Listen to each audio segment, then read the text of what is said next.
बिहानै मर्निङ वाकमा जाने भनेको पानी परेछ। एकछिनपछि पानी रोकियो। 6 बजेको थियो। हामीहरू वाकमा निस्क्यौँ। म निस्केर बाहिर हेरेँ, अब पानी पर्ला जस्तो थिएन। एकछिनपछि सुदिक्षा र मेनुका पनि निस्के। धेरै दिनपछि मर्निङ वाकमा निस्केको भएर होला, यिनीहरू एकदमै एक्साइटेड थिए। हामीहरू बिस्तारै हिँड्दै खरिबोट चोक आइपुग्यौँ। खरिबोट चोकबाट पनि बिस्तारै हिँड्दै हामीहरू ढुङ्गे धारातिर लाग्यौँ। रातभरि पानी परेको थियो, एकदमै शीतल थियो। हिँड्नलाई एकदमै मजा आइरहेको थियो। हिँड्दै हामीहरू ढुङ्गे धारा आइपुग्यौँ। शनिबार बिदाको दिन र बिहानै भएर होला, ढुङ्गे धारातिर खासै चहल पहल थिएन। अहिले चक्रपथ विस्तारको क्रममा भएर प्राय सबैतिर सर्भिस लेन पिच गरेर राम्रो बनाइएको छ। हामीहरू सर्भिस लेन हुँदै वनस्थली चोक हुँदै बालाजु चोक पुग्यौँ। बालाजु चोकबाट हामीहरू सिधै सर्भिस लेन हुँदै सिधै अघि बढ्यौँ। यिनीहरू हिँड्दै थाकिसकेका थिए, म भने थाकेको थिएन।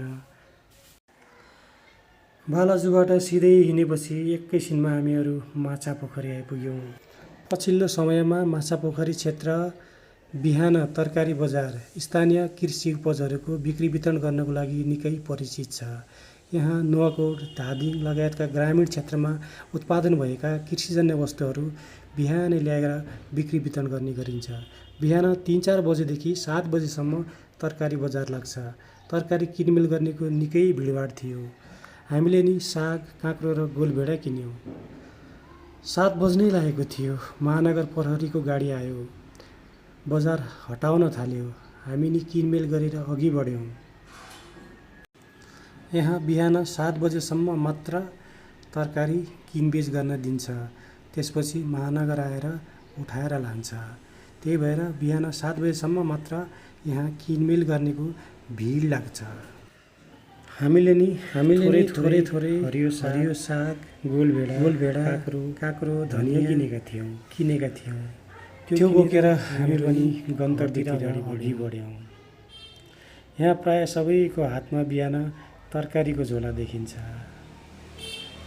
एकछिनपछि बालाजु 22 धारा आयो। 22 धारा अगाडि गणेश मन्दिर छ। हामीले नि गणेश मन्दिरको दर्शन गऱ्यौँ। मन्दिरको दर्शन गरेर टीका लगायौँ।